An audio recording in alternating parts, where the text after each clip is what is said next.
Sebuah patung Bunda Maria yang berada di Rumah Doa Sasana Adi Rasa Santo Yakobus di Kabupaten Kulon Progo, Provinsi Daerah Istimewa Yogyakarta tertutup terpal hingga membuat heboh media sosial. Dalam unggahan video tersebut, narasi bahwa anggota Polsek setempat menutup patung tersebut sebagai tindak lanjut pasca kedatangan ormas yang keberatan atas keberadaan patung Bunda Maria tersebut karena dianggap mengganggu umat Islam yang melaksanakan ibadah di masjid di bulan Ramadan.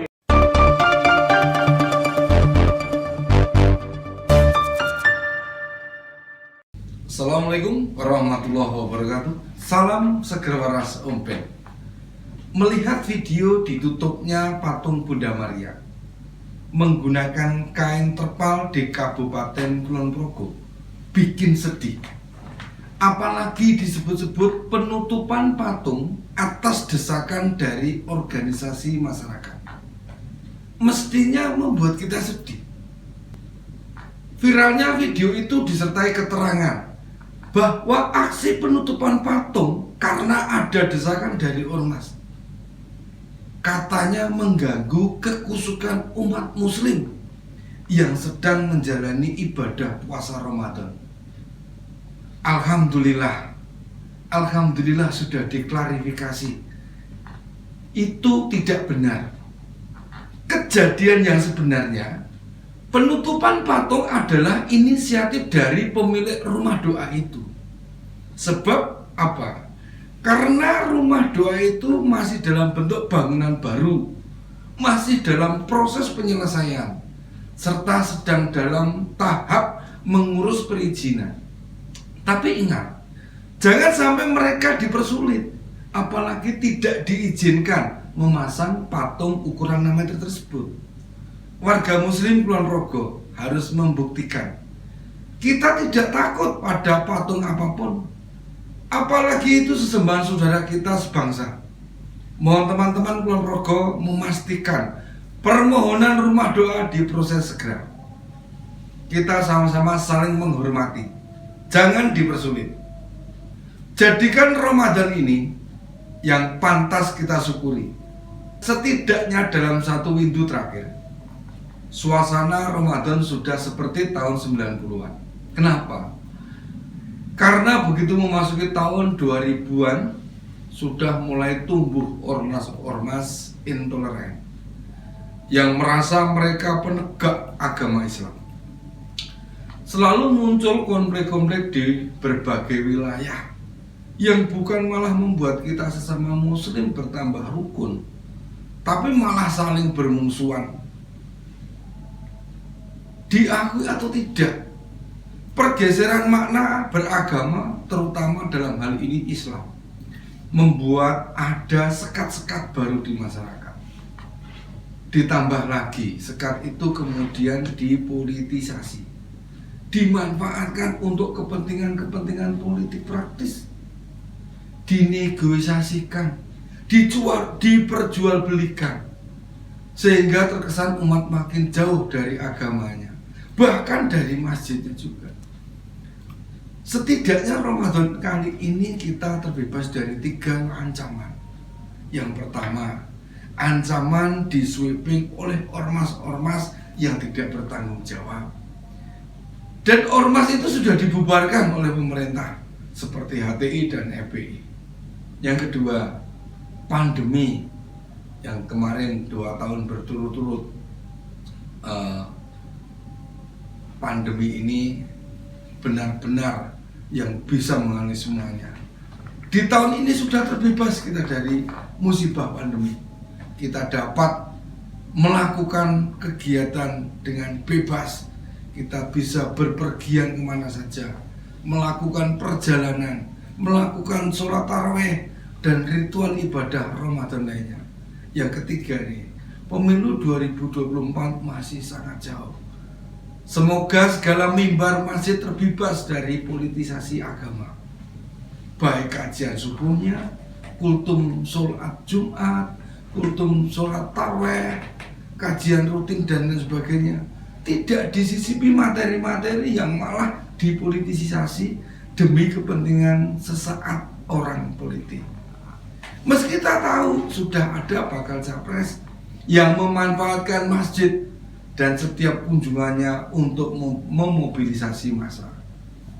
Sebagai Muslim Indonesia, kita mesti jauh lebih bersyukur bisa menjalankan puasa di Indonesia, karena jauh lebih bebas dibandingkan negara lain. Misalnya di Arab Saudi, yang tahun ini mengeluarkan 10 aturan dalam menjalankan puasa. Yang beberapa di antaranya menarik kita kupas. Pertama, imam dan muadzin tidak boleh absen alias izin selama Ramadan. Kalau tidak bisa datang harus mencarikan pengganti, dan penggantinya harus disetujui cabang kementerian di wilayah tersebut. Di Saudi jangankan jadi pengkhotbah, jadi muadzin dan imam saja harus mendapat persetujuan pemerintah. Di Indonesia di Indonesia mah beberapa dai, pendakwah, pengkhotbah justru malah mencaci maki, menghina, bahkan memfitnah pemerintah. Mereka terus-terusan menghasut dan tidak diproses hukum. Lihat saja pendakwah macam Iksan Tanjung, Alfian Tanjung, Sugi Nur, dan yang lain sebagainya.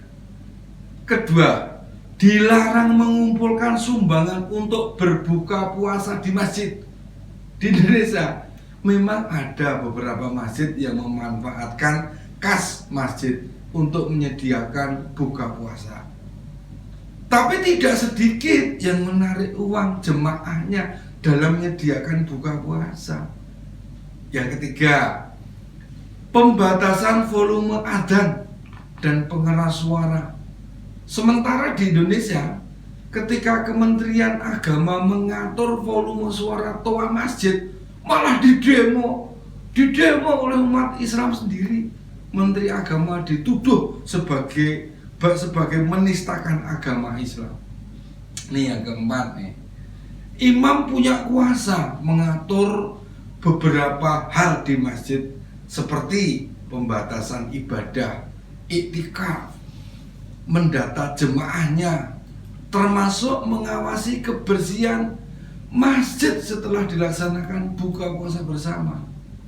Imam berhak meminta jemaah membersihkan lokasi buka puasa. Sementara di Indonesia ada yang menjadi kewenangan takmir, ada yang menjadi tanggung jawab dewan masjid, tapi untuk kalangan pedesaan menjadi tanggung jawab bersama. Rata-rata yang menyediakan buka puasa adalah masjid di kawasan perkotaan ini. Dan yang paling unik, aturan soal pembatasan para orang tua tidak membawa anak-anak ke masjid. Nih, peraturan ini orang tua tidak diperkenankan membawa anak-anaknya ke masjid. Sebab apa? Sebab dikhawatirkan akan mengganggu jemaah lainnya.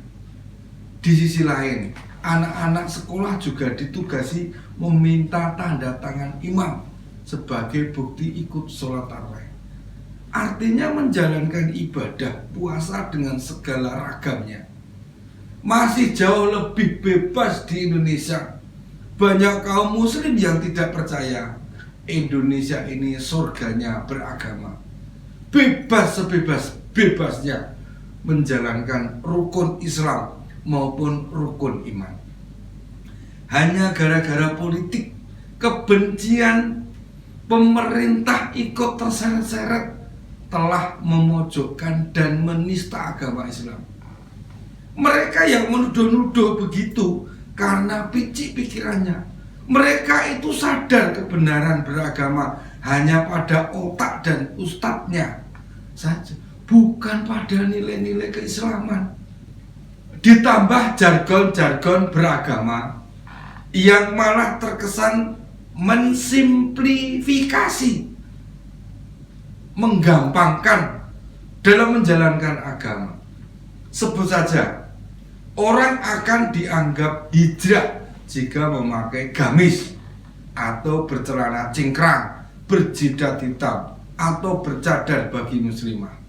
Padahal makna sesungguhnya hijrah yang jauh lebih penting. Hijrah pandangan mata, hijrah pendengaran, hijrah cara bertutur kata, hijrah melakukan tindakan maupun perbuatan, serta hijrah hati dan jiwanya. Bukan hanya berubah kostum. Sebelum tahun 2000-an, banyak warung buka di bulan puasa. Biasa saja. Tentu untuk beberapa daerah tertentu agak aneh jika ada warung buka di bulan puasa. Biasanya kayak di Pantura, di Pulau Madura, dan di beberapa kota provinsi di Kalimantan Selatan dan NTB. Mungkin sulit ditemui warung jualan saat Ramadan.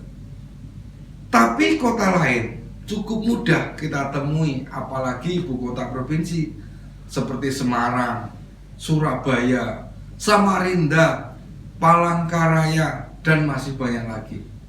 Mereka tetap buka karena melayani orang-orang yang kebetulan tidak berpuasa atau non-muslim.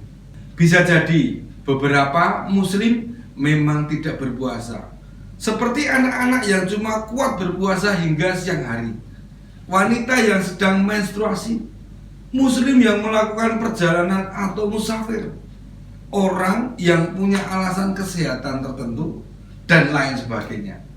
Artinya warung yang buka itu dibutuhkan juga oleh muslim yang lain.